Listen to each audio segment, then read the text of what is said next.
요한복음 17장 3절과 히브리서 13장 8절. 요한복음 17장 3절과 히브리서 13장 8절.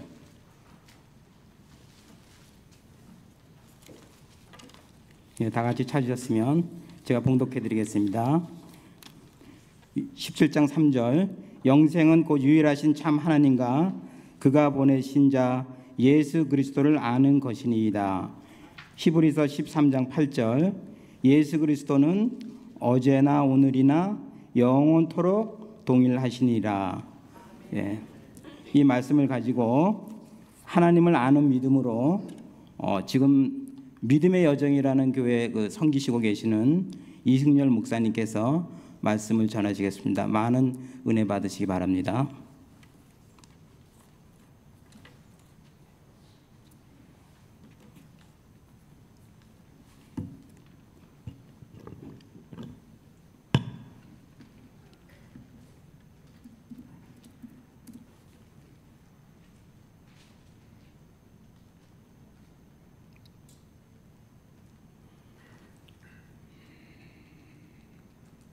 기도하겠습니다.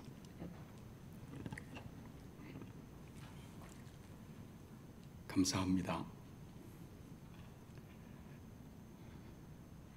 감히 이 거룩한 예배의 영광 중에 세우시니 감당할 수 없는 은혜임을 고백합니다. 특별히 이 예배의 영광 중에, 계시의 영광 중에 세우시어 살아계신 그 하나님의 말씀을 또 듣게 하시니 은혜로소이다, 영광이로소이다. 아버지, 여기에 살아가는 주의 백성들이 아버지의 그 말씀을 듣기를 갈망합니다. 귀 있는 언약의 백성들이 크게 듣게 하옵소서. 그 말씀을 통하여 이들의 영혼을 만지시되 새롭게 믿음을 세우시며 격려하여 주시되 부디 우리 구주께서 가셨던 그 길들 믿음으로 잘 감당하며 따라갈 수 있도록 오늘도 이 말씀을 통하여 이들의 믿음을 격려하여 주옵소서. 예수 그리스도의 이름 의지하여 감사기도 드립니다. 아멘.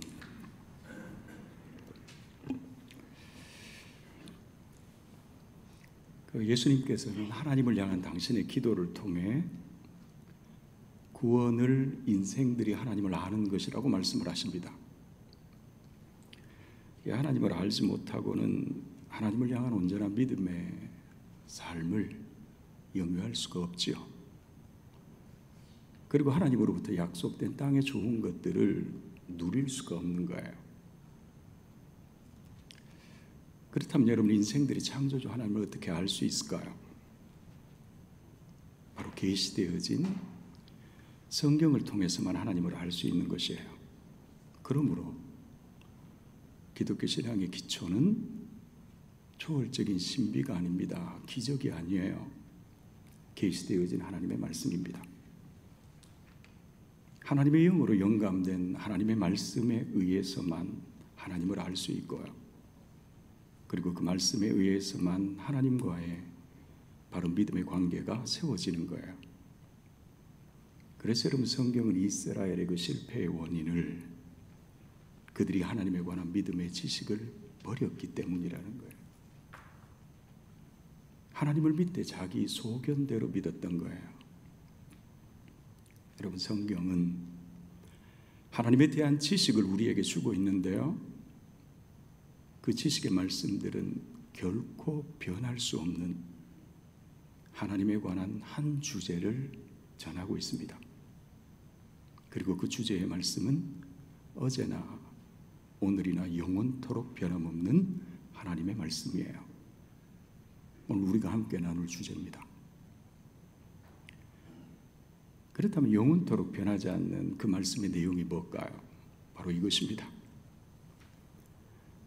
창조주 하나님은 우리의 아버지가 되시고요, 우린 그의 자녀가 되어 부모와 자식됨의 그 사랑의 관계를 누리며 사는 거예요. 예레미야 31장이요, 계시록 21장의 말씀입니다. 이것이 성경 계시를 통한 하나님의 약속의 말씀의 핵심적 주제예요. 하나님의 창조의 목적은 피조물인 인생들로 하여금 하나님이 지으신 이 피조 세계 안에서 부모 되신 하나님의 그 사랑을 누리며 함께 살아가는 거예요. 다른 창조의 이유는 없습니다. 여러분, 이 모습이 부모된 우리가 가장 행복해하는 삶의 모습이잖아요. 그의 자녀를 향하신 하나님의 그 마음이 바로 이 땅의 육신의 부모의 마음에 투영되어 있는 거예요. 우리는 오늘 이 시간 이 주제를 가지고 하나님께서 친히 당신의 영으로 영감시키신 성경의 역사를 통해 그의 자녀를 향하신 영원토록 변하지 않는 하나님의 그 약속의 말씀을 함께 묵상해 보려고 하는 것입니다. 오늘 여러분들과 함께 말씀을 나누면서 성경을 찾지는 않을 것입니다. 아마 여러분들이 잘 알고 계시는 성경의 역사를 통해서만 오늘 이 주제의 말씀들을 한번 풀어내 보겠습니다. 이제 성경 계시의 첫 말씀인 모세오경의 역사 속으로 함께 들어가 보는 것입니다. 여러분, 모세를 통해 기록된 성경 계시의 첫 시작은 천지 창조와 함께 에덴 동산으로부터 시작이 됩니다. 하나님께서 에덴 동산을 왜 지으셨을까요? 이건 쉬운 질문입니다. 하나님께서 그의 자녀들과 함께 거하실 하나님의 집을 지으신 거예요. 하나님은 아버지가 되시고 원조상인 아담과 하와는 창조주 하나님의 자녀가 되어 가정을 이루신 것이에요. 이걸 천국이라고 이야기를 하잖아요. 하나님께서는 창조 세계의 모든 것들을 그들을 위해 지으셨어요. 그리고 그들에게 그 피조 세계의 모든 것들을 마음껏 누리며 살도록 허용하셨어요. 근데 동산 중앙에 선악을 알게 하는 나무를 왜 두셨을까요? 없었다면요, 얼마나 좋았을까요?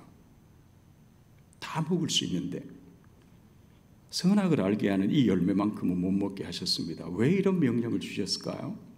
그 이유는 이것입니다. 아담은 이제 에덴 동산 안에서의 모든 것들을 마음껏 선택하며 결정하며 마음껏 누리며 살 수가 있었어요. 그러나 그 모든 선택과 배후에는, 모든 결정의 배후에는 최종 권위자 되신 창조주 하나님이 너와 함께 하심을 반드시 기억하라는 것입니다. 너는 결코 혼자가 아니라는 것입니다. 너를 지으시고 친히 네 생명을 다스려 가시는 전능자가 계시다는 것을 기억하라는 거예요. 그리하면 이 땅에서의 네 생명의 삶이 복될 것이라는 거예요. 그래서 하나님께서는 당신의 이 마음을 담아 십계명을 통해 인간 관계의 첫 계명으로 부모 공경의 말씀을 주신 거예요.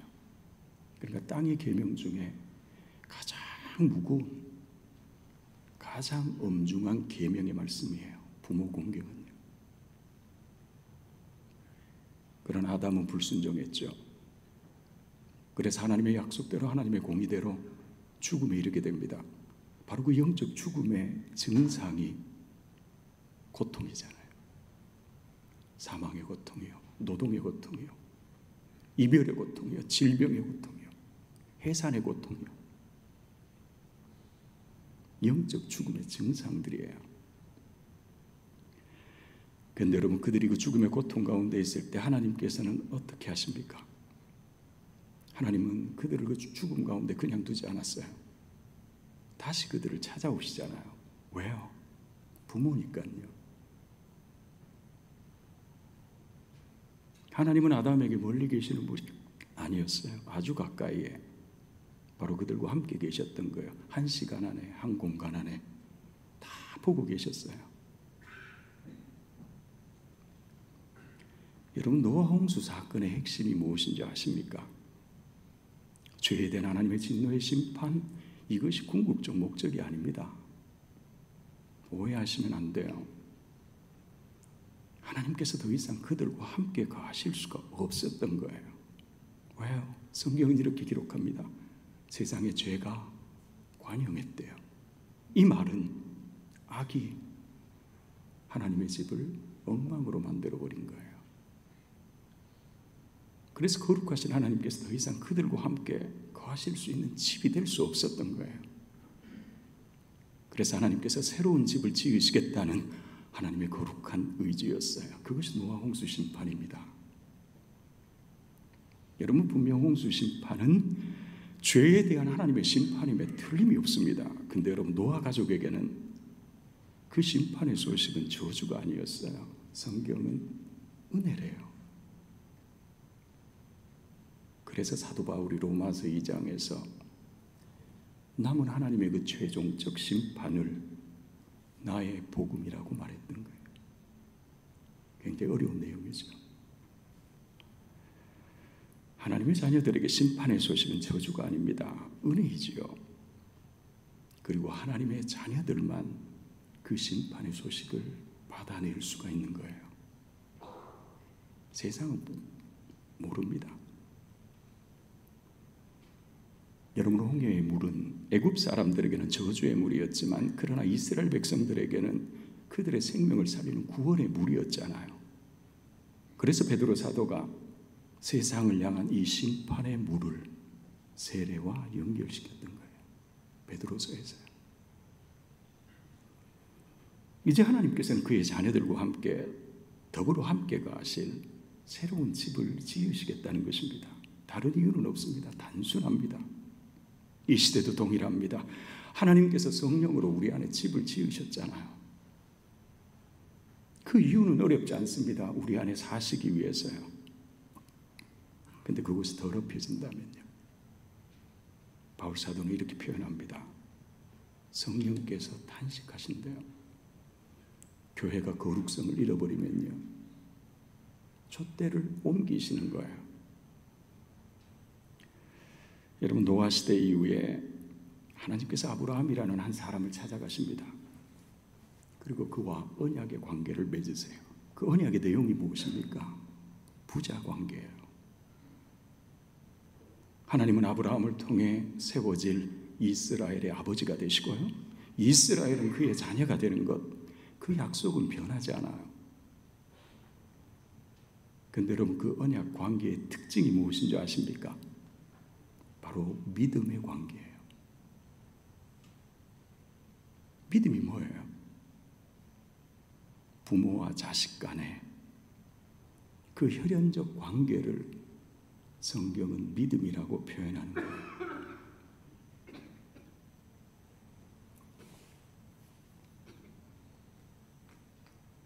신과 피조물의 관계가 절대 아닙니다. 기독교 신앙이 말하는 믿음은 신심이 아니에요. 아버지와 자녀의 혈연적 관계예요. 하나님께서 아브라함을 믿음의 조상으로 세우셨다는 것은요, 궁극적으로 아브라함은 그의 후손을 통해 메시아가 날 것에 대한 예언적 인물이었어요. 근데 이제 아브라함의 인생을 보면 이 땅 위에서의 여호와 하나님을 향한 그 믿음의 삶이 어떻게 드러나는지 알 수가 있습니다. 그 믿음의 관계가 무엇인지. 항상 하나님께서는 아브라함의 전 인생을 주도해 가세요. 하나님께서 아브라함을 먼저 찾아가십니다. 아브라함은 원래 조상신을 섬겼던 사람이에요. 우리도 조상신을 섬겼잖아요. 근데요, 하나님이 찾아오셨잖아요. 왜 찾아가십니까? 믿음의 관계를 세우기 위해서요. 부자 관계 말입니다. 하나님의 찾아오심의 그 은혜로 인하여 우리가 하나님의 자녀가 된 거예요. 그 믿음의 관계로 인해서 하나님께서는 항상 아브라함과 우리와 함께 하시는 것이죠. 아브라함의 처소가 옮겨졌다면, 그의 가정에 새로운 환경이 주어졌다면, 생명이 거두어졌다면, 그 가문 가운데 시련의 시간이 주어졌다면, 놀라운 기도의 응답이 있었다면, 노동의 열매가 주어졌다면, 새로운 기업이 세워졌다면 하나님이 허용하신 것이죠. 하나님이 다 준비시키신 것들이에요. 아브라함의 인생은 하나님의 섭리와 뜻 안에 있었던 것입니다. 왜요? 믿음의 관계 때문에요. 그래서 아브라함에게 하나님은 여호와 이레의 하나님이셨던 거예요. 그 말씀입니다. 여러분, 하나님이 정말 미워하시는 불신앙이 무엇인 줄 아십니까? 여러분의 삶에 하나님을 배제시키는 거예요. 나의 이 상황만큼은 하나님도 모르실 거야. 하나님은 적어도 이 상황만큼은 내 편을 안 들어주실 거야. 간섭하지 않으실 거야. 이 일만큼은 도와주지 않을 거야. 이 기도만큼은 하나님이 들어주시지 않을 거야. 도와주지 않을 거야. 여러분, 하늘에서 하나님이 웃으십니다. 이건 불신앙이에요. 우리의 삶의 불신앙적인 그 삶의 형태들이 어떻게 드러나는 줄 아십니까? 어리석게도 기도의 영광을 잃어버리고 사는 거예요. 아버지에게 입을 열지 않아요. 그 마음을 열지 않습니다. 아버지께 묻지도 않고요. 상의하지도 않고요. 왜요? 아버지를 신뢰하지 않으니까요. 하나님은 그저 발장 끼고 계시는 분이 아닙니다. 왜요? 하나님 스스로 약속하신 믿음의 관계 때문에요. 아버지시니까요. 굉장하지 않습니까? 여러분, 출애굽의 역사가 왜 일어난 줄 아십니까? 출애굽 사건의 의미 말입니다. 그것은 바로 하나님께서 자기 백성을 불러내신 거예요. 더 이상 남의 집에 두실 수가 없었던 거예요. 여러분, 하나님께서 이스라엘을 왜 애굽의 노예 생활을 허용하십니까? 바로 가나안인으로부터 그 백성들의 순수한 혈통을 보존하시기 위함이에요. 왜요? 그 혈통 가운데서 메시아가 나야 되니까요. 애굽의 왕이 아브라함의 아내 사례를 취하려고 했을 때 하나님께서 적극적으로 막으시잖아요. 애굽 집에 재앙을 내리면서까지 말입니다. 왜냐하면 사례는 예수님을 예표할 이삭을 낳아야만 하는 딸이었으니까요. 여러분, 이스라엘을 고센 땅에 두신 분은 하나님 자신입니다. 하나님이 준비시키신 땅이에요. 요셉을 먼저 보내신 분도 하나님이세요. 요셉 스스로도 고백을 하잖아요. 여러분들이 태평양을 건너 이곳에 왔던 시간들 하나님이 보내신 것이죠. 이제 하나님께서 하나님이 준비하신 그때 이제 더 이상 자기 백성을 남의 집에 두실 이유가 없었던 거예요. 그래서 데리고 나오신 거예요.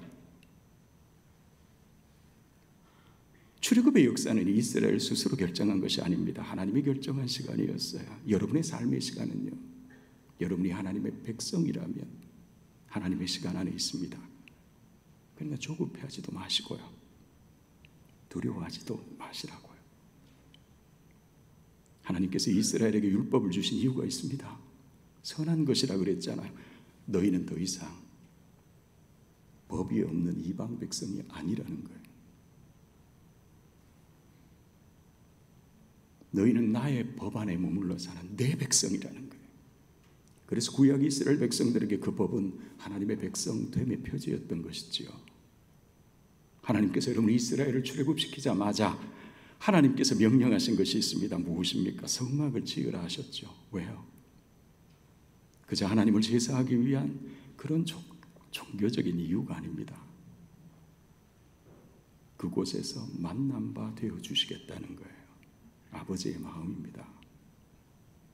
이것이 오늘 우리가 여기에 모여 하나님을 예배하는 유일한 이유예요. 다른 이유가 있습니까? 하나님께서는 그 험한 광야 여정 중에 그 성막을 중심으로 이스라엘 백성들이 모든 활동을 하게 하십니다. 아버지 중심으로 모이게 하신 것이에요. 아버지의 보호 아래 두시겠다는 거예요. 성막을 한가운데 두고요, 그 모든 지파들을 성막 주변으로 자리 잡게 하세요. 왜요? 바로 자녀들의 인생 한가운데 머물러 살기를 원하시는 아버지의 마음이에요. 당신의 은혜 아래 두시겠다는 것입니다. 부모된 우리의 마음이죠. 왜 행진할 때 언약궤를 앞세웁니까? 전쟁을 치룰 때도요, 하나님이 먼저 앞서 가시겠다는 것입니다. 하나님께서 길을 내시겠다는 것입니다. 하나님이 싸우시겠다는 거예요. 그의 자녀들을 결코 홀로 두지 않겠다는 것입니다. 하나님의 의지였어요. 바로 이것이 여러분이 이 교회를 사랑하는 이유잖아요. 가슴 아파하는 이유잖아요. 그의 자녀를 향하신 하나님의 마음은 어제나 오늘이나 영원토록 변하지 않습니다. 역사서로 한번 가볼까요?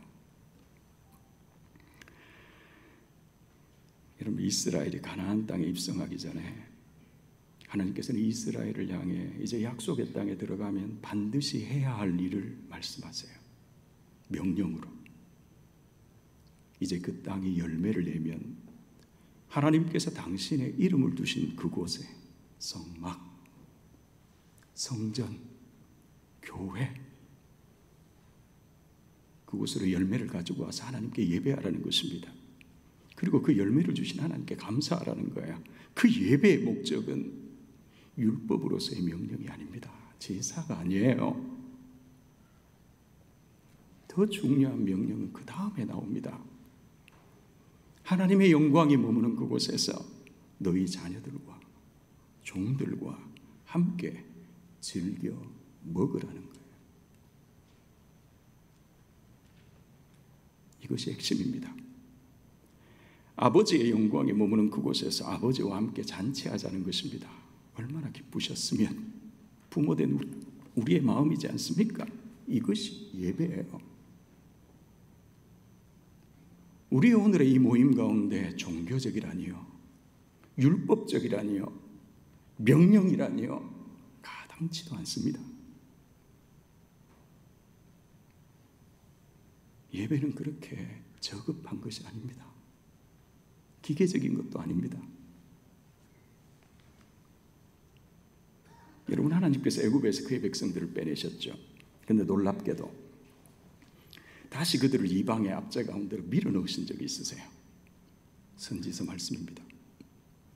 아주 사악한 바벨론의 압제 아래 두세요. 너무 마음 아파하시면서. 그런데 여러분, 하나님께서는 그 포로 생활 중에 이스라엘을 향해 이해할 수 없는 말씀을 주십니다. 자기 백성들이 이방의 압제로부터 고통을 받고 있으면 그냥 전지전능하신 능력으로 빼내면 되잖아요.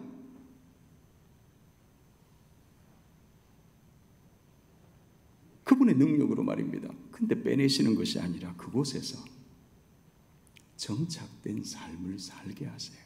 무려 70년입니다. 여러분, 이스라엘에게 고통의 시간은 이미 그들의 죄악에 대한 열매로 결정되어진 거예요. 하나님은 공의의 하나님이니까요. 그러나 그 심판의 시간들은 결코 그들을 죽이기 위함이 아닙니다. 그들을 살리기 위함이에요. 그러나 하나님은 그 고통의 시간 속에서도 그들을 정상적인 삶을 살게 하십니다. 집도 짓고요, 농사도 짓고요, 장가도 가고 말입니다. 우리가 그렇게 살아왔잖아요. 왜 이런 명령을 내리신 것일까요? 이유는 단순합니다. 비록 그 죄값으로 고통 아래 놓여 있어도 이스라엘을 향한 하나님의 사랑은 결코 변할 수가 없는 거예요. 아버지인데요. 자녀됨의 신분이 바뀌어질 수 있는 것도 아닙니다. 그건 불가능해요. 하나님의 사랑으로부터 결코 멀어질 수 있는 것도 아닙니다. 죄를 지었다고 하나님께서 그들과 함께 하시지 않을까요? 그런 일은 없습니다. 그의 사랑하는 자들이 비록 그 죄값으로 고통 속에 놓여 있어도요, 그 시간, 그 환경 역시 아버지의 은총 아래 두시겠다는 것입니다. 고통 속에서도 보호하시겠다는데요, 진노 중에서도 긍휼을 잊지 않으시는 하나님이세요. 그래서 사도 바울은 하나님의 이 마음을 알았기에 이 복음을 전합니다. 오히려 죄가 더한 곳에 은혜가 더 크도다. 여러분, 이 복음은 부모와 자식 간의 관계에서만 가능한 거예요. 아버지를 신뢰하셔도 됩니다.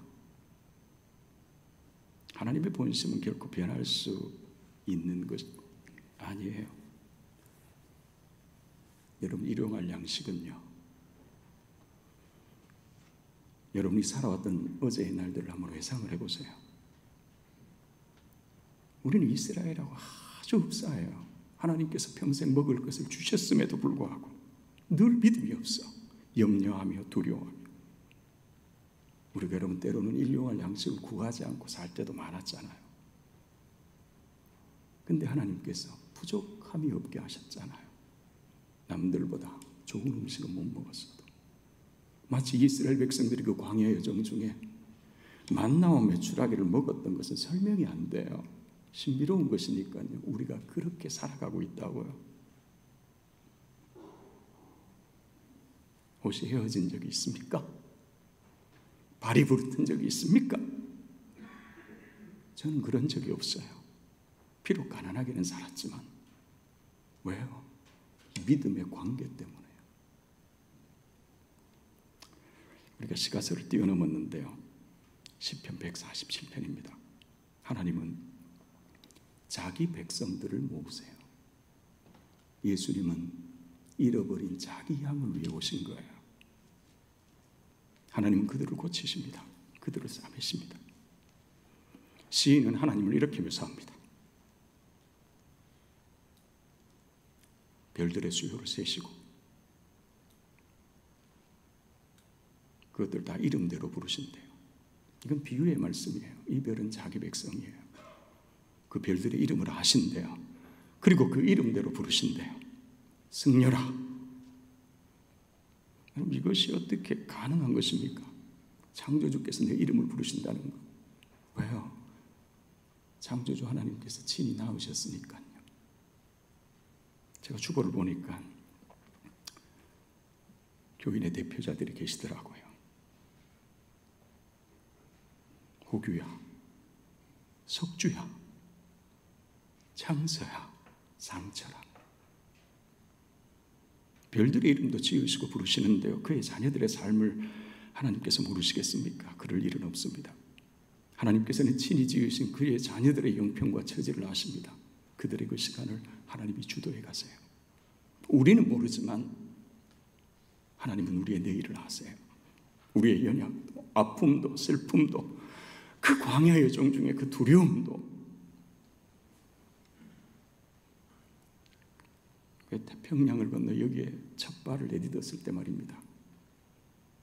노동의 시간 속에서 주무시다가 새벽에 잠들이 많이 깨셨잖아요. 저만 그럴까요? 여러분들의 삶의 두려움으로 인해 가슴이 두근거리신 적이 없습니까? 저는 수도 없이 많습니다. 지금도 여전히 그렇습니다.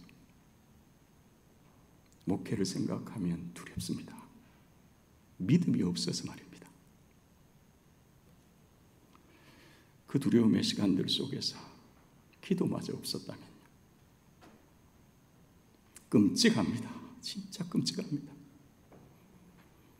우리의 능으로 어려웠던 그 시간들, 그 위기의 순간들, 말씀을 맡은 자니까 얼마나 죄책이 많겠어요. 전해야 되지만 그 죄책으로 인해 힘들어했던 시간들 말할 수가 없습니다. 우리 스스로 감당해낼 수 있었을까요?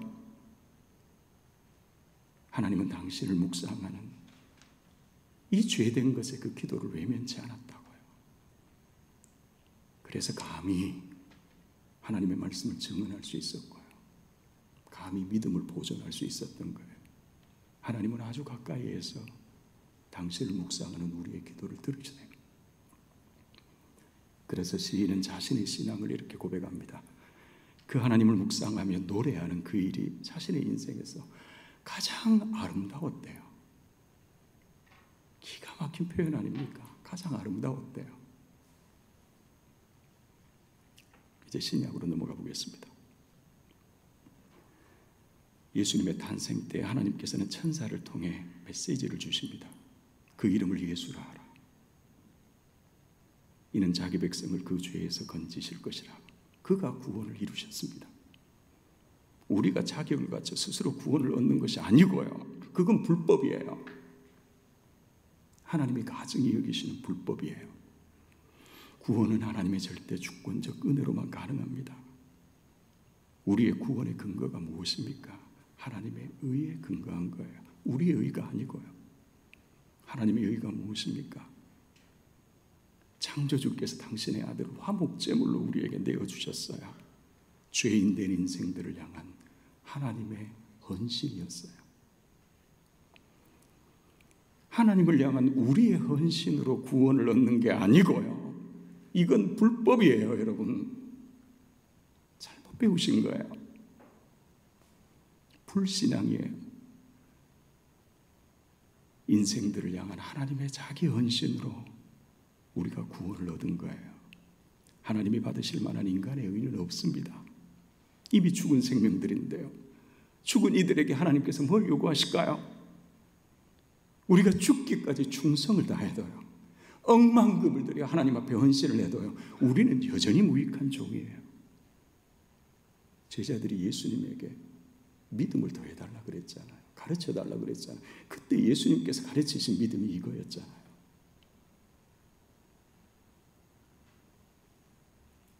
오늘 우리가 예배를 통해 하나님 앞에 드리는 헌신은요, 하나님께서 아들의 희생을 통해 우리에게 옷 입히신 하나님의 그 영광과 그 존귀를 하나님께 다시 돌려드리는 거예요. 그게 예배예요. 하나님이 받으시는 유일한 예배. 너희가 참되게 하나님을 예배할 때가 오나니 바로 이 예배예요. 하나님의 것을 하나님께 다시 돌려드릴 뿐이에요. 이게 기독교 신앙이 말하는 예배라는 것입니다. 하나님은 오늘도 그 예배자를 찾으신대요.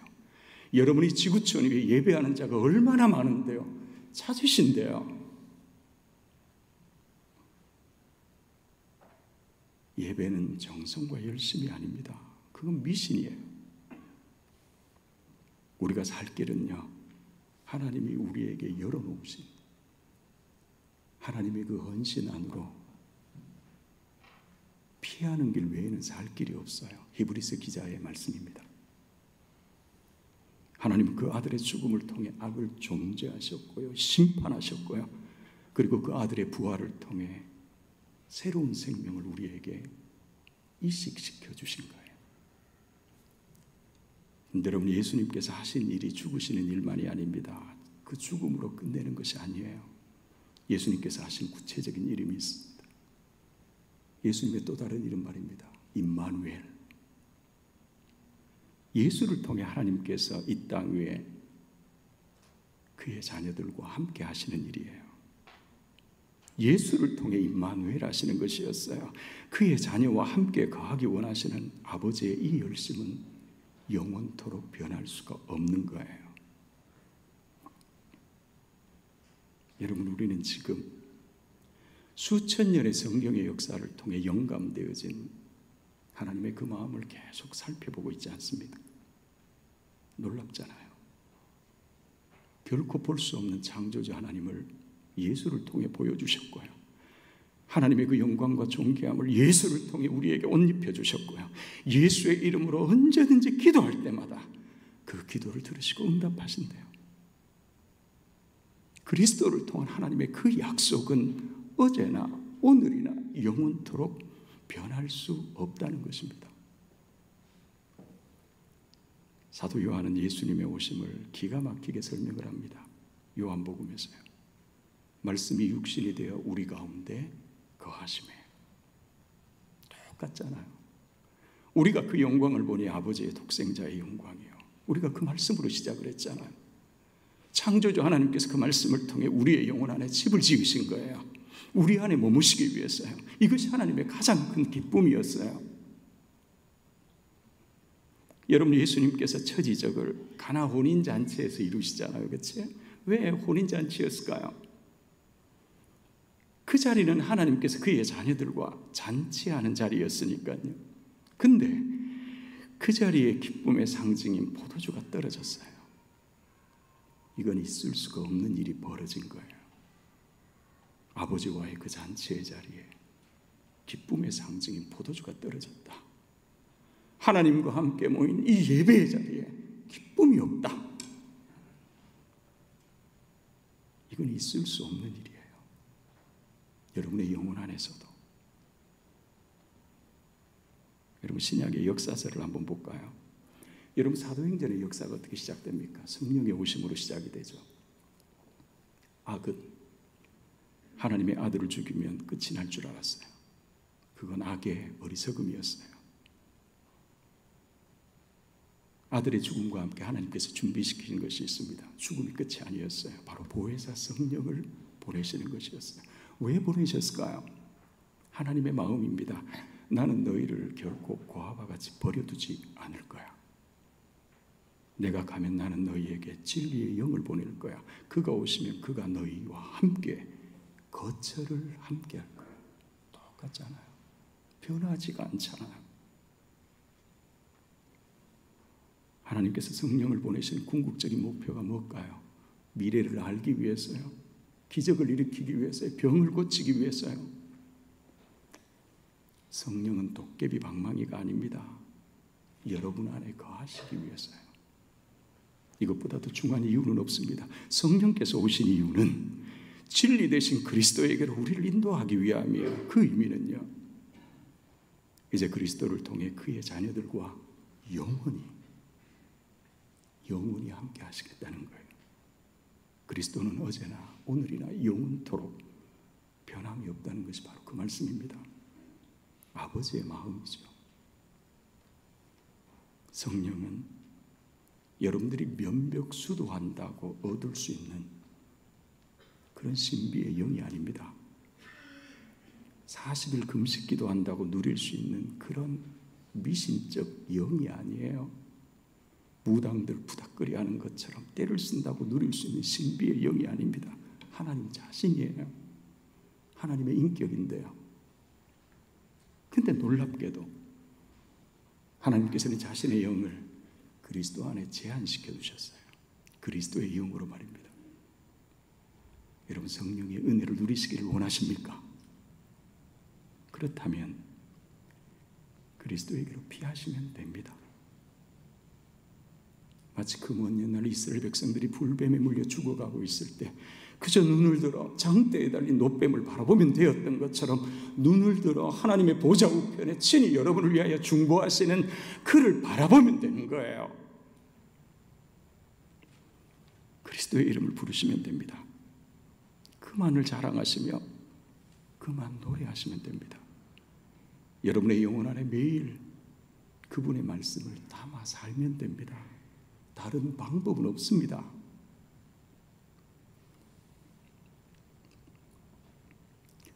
이제 여러분, 서신서에서 사도 바울의 일을 한번 볼까요? 사도 바울.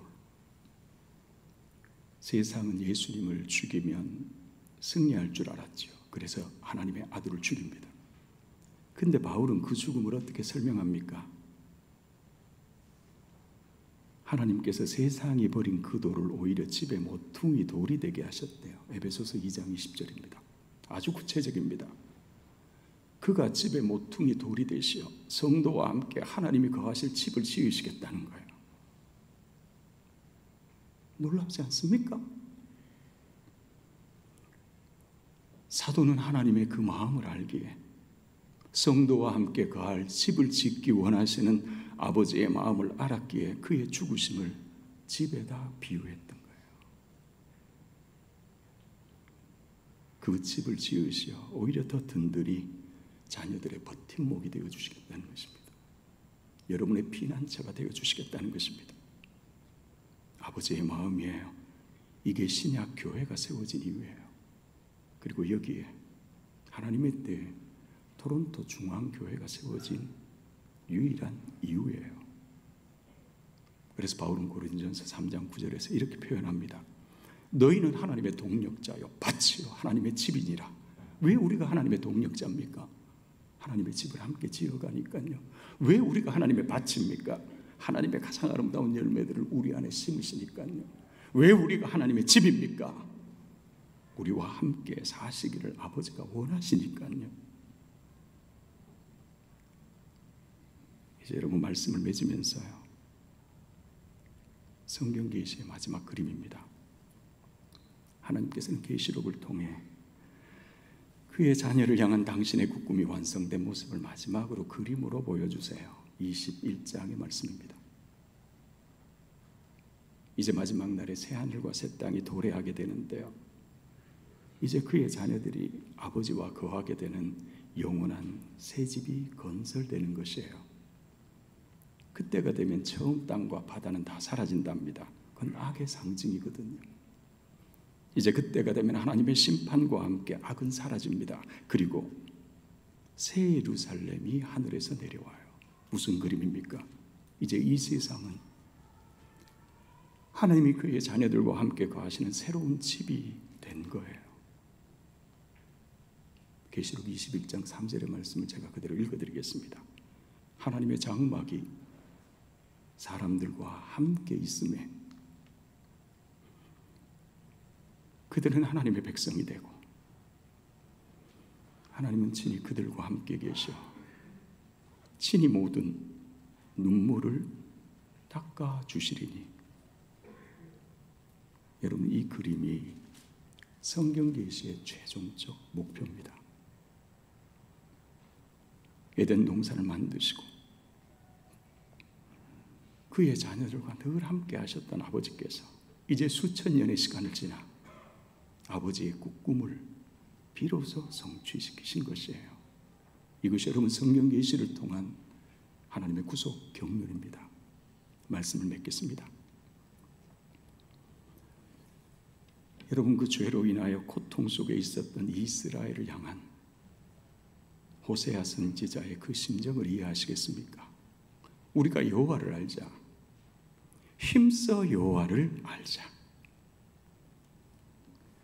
오늘 저는 감히 참 아픔 속에 있는 여러분들에게 감히 저 같은 것이 아버지의 마음을 받아 호세아의 이 심정으로 이 말씀을 준비했습니다. 누군가를 생각하면서 말입니다. 여러분, 이제 우리가 하나님의 본심을 알았다면 이제 우리가 뭘 해야 될까요? 우리가 그의 자녀라면, 이제 우리가 하나님의 그 꿈을 알았다면, 그 하나님의 꿈을 위해 여기에 교회가 세워졌다면, 토론토 땅에 토론토 중앙교회가 하나님의 집이라면, 하나님의 집으로 하나님께서 세우셨다면 이제 우리는 뭘 해야 될까요? 교회는 뭘 해야 되는 것입니까? 여러분이 그 아버지의 마음을 알았다면 이제 아버지 되신 그 하나님을 여러분의 영혼 가운데, 여러분이 살아가는 여러분의 삶의 일상 가운데 하나님의 말씀이 들려지는 이곳에 그 아버지를 모시어 드리면 되는 거예요. 아버지의 그 마음을 외면하지 마시고요, 고집 피우지 마시고요. 우리는 오늘 그 하나님의 영광이 머무는 이곳에서 하나님을 예배하며 그 구원의 영광을 함께 기뻐하며 아버지와 함께 잔치하기 위해 여기에 모인 것입니다. 결코 여러분은 혼자 사시는 것이 아닙니다. 여러분의 그 아픈 마음들, 그 상처들, 두려움들 아버지께 다 풀어내십시오. 저는 그렇게 기도했습니다. 짧지 않은 시간, 광야와 같은 그 험한 믿음의 여정 중에 여러분이 흘리셨던 그 눈물들 닦아주신다 그랬잖아요. 마음의 답답함, 염려, 그 마음의 상처들 누구에게도 말할 수 없지만, 그러나 아버지께 다 토로하시면 됩니다. 여기에서요. 그리고 이제 그분과 함께 세상으로 나아가시면 됩니다. 무소부재하시니까요, 전지전능하시니까요, 아버지 손잡고 말입니다. 그리고 그 하나님을 여러분의 가정의 호주로 모시고 살면 됩니다. 여러분의 삶의 첫 자리에 하나님을 모셔드리고요, 여러분의 삶의 모든 문제들을 아버지와 상의하시고요, 물으시고요. 그러나 도무지 스스로 감당할 수 없는 그 아픔들이 있다면, 답이 없다면 그냥 아버지 앞에서 침묵하시면 되고 우시면 됩니다. 왜요? 여러분이 아무 말 안 해도 아버지 다 아시니까요. 도무지 이해할 수 없는, 받아들일 수도 없는 욥처럼, 하박국 선지자처럼 악이 형통하는 모순투성의 이 세상 가운데서 욥을 생각하시면서요, 원망하지 마시고요, 불평도 하지 마시고요, 그 마음으로 그 입술로 죄 지으면 안 됩니다.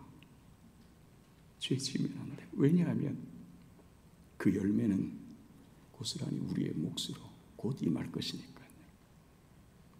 하나님께서 하박국 선지자에게 말씀하십니다. 그 입을 막으라. 그리스도를 생각함으로 참아내십시오. 그리고 그 원통함을 아버지께 다 풀어내십시오. 그래야 삽니다.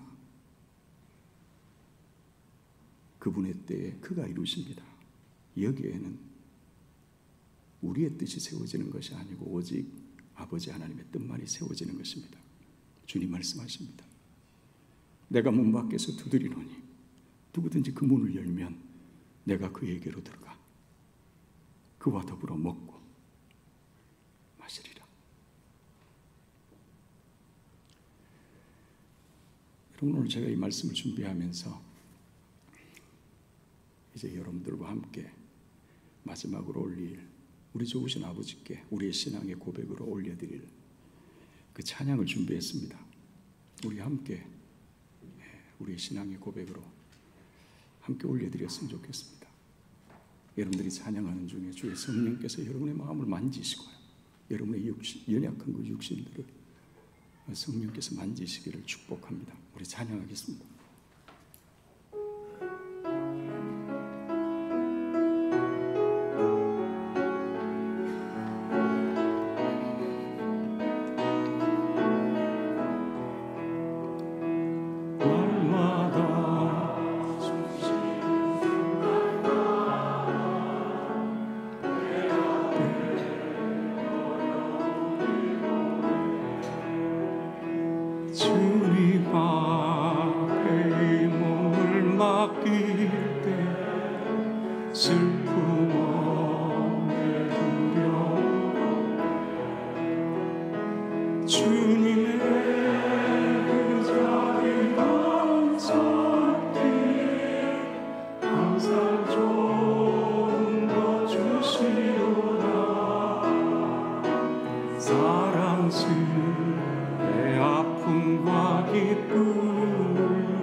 날마다 주님 내 곁에 계셔 자비로 날 감싸주시네.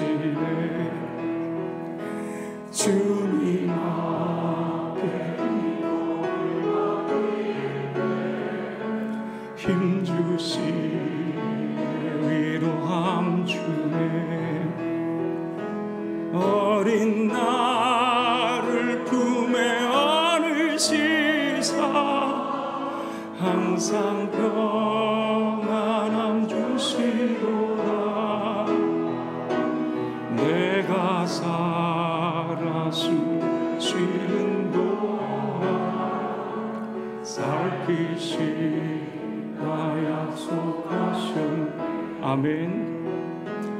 인생의 어려운 순간마다